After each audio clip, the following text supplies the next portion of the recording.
Nope. With at least some level of concern about UCLA's starting quarterback. Obviously, I'm sure you saw it in practice to start the week. How are you guys handling that, preparing for the weekend? What do you mean some level of concern?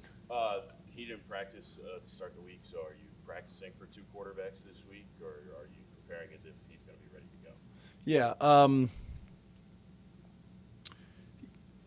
We're controlling the things that we can control. From what I have seen and heard, they're planning on playing him if he's available to play. All we can do is prepare off of what we've seen on tape. We haven't seen the other kid. We went back and watched his high school tape, but there's not a whole lot we can do but just prepare for what we see on film. And then obviously this guy supposedly is a more of an athlete, so we get that, but we can't chase ghosts. We gotta prepare for what we have seen. James, from the questions we have to ask, we didn't see Nick at practice today. Is there anything that is going on there that might impact his availability? No, not at this stage. Is there anything further you can tell us?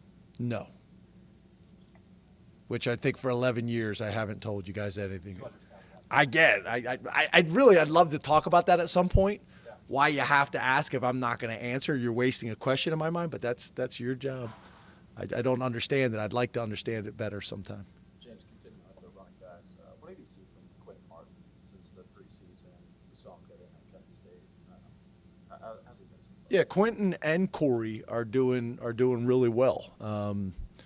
Both talented guys. They're different than Nick and Katron. Maybe at some point they'll get to that size. I mean, Nick and Katron are both big, strong, powerful backs. They're not that at this stage, but they're still freshmen. But they do a really good job of making you miss. They're both really good receivers out of the backfield. So they've done some really good things, and they've learned to pick things up so far well. So I think both of those guys, specifically Quentin, is preparing, ready to play. But we'll just see how this thing plays out. I mean, the challenge is, Cam was our number 3, right? So what you don't want to do is you got two guys that could possibly redshirt. If you're going to use one of those guys as your number 3, you want to make sure that they get enough reps, that it makes it worthwhile. And as you guys know, we want to make sure that both Katron and Nick get enough touches. And there's just not enough touches to go around if you're going to make sure that those two guys get enough, let alone all the other guys on the team. That's one of the questions that you guys thankfully haven't really given me a whole lot this year is why are these guys not touching the ball enough? They are. We start getting more touches for other guys, then that's going to impact our running backs too. So it's a balance of all this all the time. James, this week we had conversations with Nick yesterday and then today with Drew. They both mentioned that they're having more fun this year. Obviously, the wins help with that, but are you picking that up from the offensive side of the ball, that guys are maybe there's a little more joy involved with the day-to-day process this season? Well, a couple things I would say. I'd say, first of all,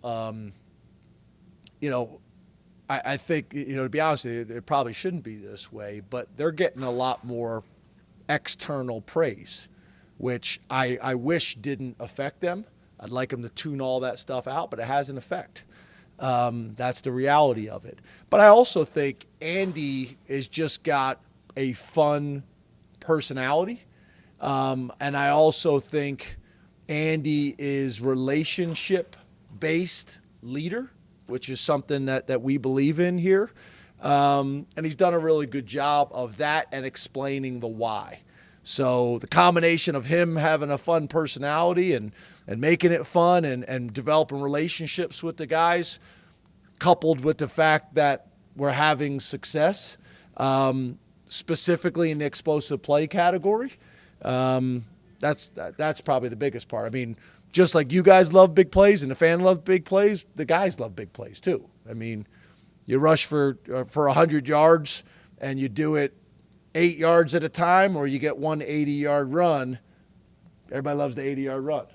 James, you mentioned that fun personality. How do you see that play out during the week? Like, what exactly is he doing that puts those guys in those kind of moves? Yeah, I just think, there's a time to work, and there's a time to have fun. And I think the one of the most important traits that we can all learn is how can you have fun while doing hard stuff? And you're going to do hard stuff the rest of your life, so you might as well find a way to enjoy it while you're doing it. And I think Andy does a good job of that with the staff as well as with the players. As you guys know, we're in here a lot of hours. So what you don't want is you don't want those hours to be like grueling hours mentally, emotionally, and physically. They're already physically and mentally challenging. They don't need to be emotionally as well. But there's always that fine line, right? If you're messing around and laughing and playful too much, then that's not what you need either. So that comes with time and experience, and that's kind of where the art and the science, the balance of those things. James, we saw Cooper Cousins play a decent amount against Illinois, and I think both left and right guard against a pretty tough defensive line. How would you evaluate his performance? Cooper? Yeah, Cooper's been doing great, really, since he stepped on campus. There's been a lot of talk about Cooper and a buzz. He's done it in practice. He's done it against our defense. He's done it in games. It's kind of unusual for a true freshman, but he's pretty far along, and I'd like to get him more work. But so far so good, and hopefully that will continue to grow as the season goes on. But we've been very, very pleased with him really since he stepped on campus. We're seeing the defense take another step, obviously the lack of yards, especially in that second half, giving up the sacks, tackles for loss, things of that nature. What are you seeing that's maybe a little bit different or improved? How do you build on that with UCLA?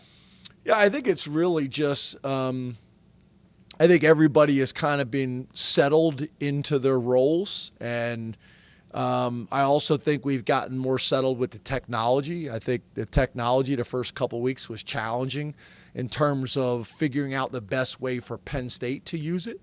And we just got to a point where now the technology has been a positive, it's been a benefit, and it's not cumbersome, which I would say it was probably that the first couple of weeks.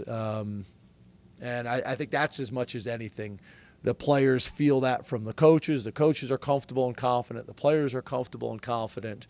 And I think that we're back to calling the defense the way I think Tom would like to call it, which, hold your calls until you have as much information as possible, whether that's personnel or whether that's formation or whatever it may be. And obviously, depending on a huddle team or a tempo team, if a tempo team's at the line of scrimmage, you can a lot of times see the formation.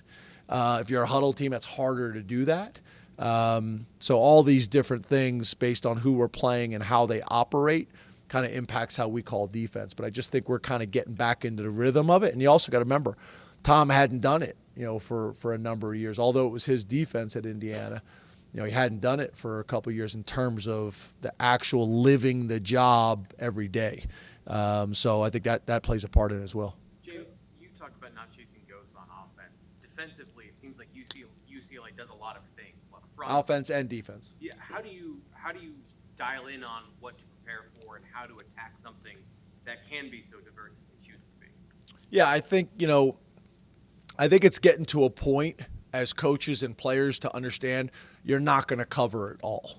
But we've done enough throughout training camp and throughout this season that if they do this motion or they line up in this formation or whatever it is, we have rules that account for those things. And, okay, we didn't cover this week. There's a chance something's going to show up in this game that we haven't covered. You can't cover it all. It's just impossible to do. So just follow your rules. So, that's on offense, that's on defense, that's on special teams as well. And you'd prefer to be able to handle it when it happens, but then again, you still have the opportunity to get on the iPad and make some corrections throughout the game too. Two more, guys. Hey, Coach, how do you look at this moment to welcome in UCLA as the first former Pac-12 team to join the Big Ten into Beaver Stadium? How do you look at this moment? Just like cookies and rainbows and puppies and send them gift baskets and we don't think about that at all. This is the team we're playing this week. We need to be prepared to beat them. Like, we're not welcoming anybody to the Big Ten. We got a team on our schedule and our opponent that we got to play this week, and that's what we're doing. All that welcoming stuff happened when the Big Ten had the thing in California where we all had to fly all the way out there to welcome them all. That's when it happened. What was that club called? It's really nice. Do you guys remember where it was? They didn't invite us. Yeah. The only thing that was scary is the road on the way there was like a mess. I mean, I'm talking about a total mess. And then there's signs saying like the ground's moving. Like, I didn't love that. But besides that, the welcoming stuff happened this summer, and now it's an opponent on our schedule, no different than any other opponent we played this year. James, you've talked about the challenges of modern college football, keeping a roster intact, re-recruiting your players. So to get to year 3 with Katron and Nick being productive together, being a tandem like this, would you qualify that as unique in modern college football? And even if it's not, how have you witnessed these guys kind of work through some of that modern college football challenges together and remain in place as a tandem? Yeah, I don't think so because, again, like literally from the beginning, as you guys know, we have recruited a number of classes where we've signed 2 running backs and 2 tight ends. And specifically at that position,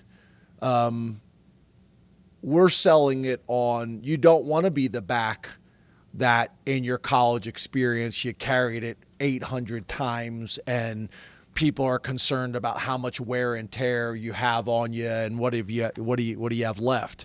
I think sometimes it creates a management during games where they want more touches, but I think in the big picture out of the emotion of a game, I think both of them would sign up for it again, and obviously we would. But it's something that I believe in, that Jaywan believes in, that I think our running backs believe in. We're going to keep those guys as fresh and as healthy as we possibly can. And that's not a concern when people draft our guys, that they're concerned about how much tread's left on the tire. So I think there's just total buy-in to that. And we talk about that during the recruiting process. And I think there's times maybe as freshmen where either they don't understand it or sometimes the parents don't understand it. But I think after some time and some seasoning and I think when they all look back on it, they'll all see the value in it. Thanks, Coach. Thanks, guys.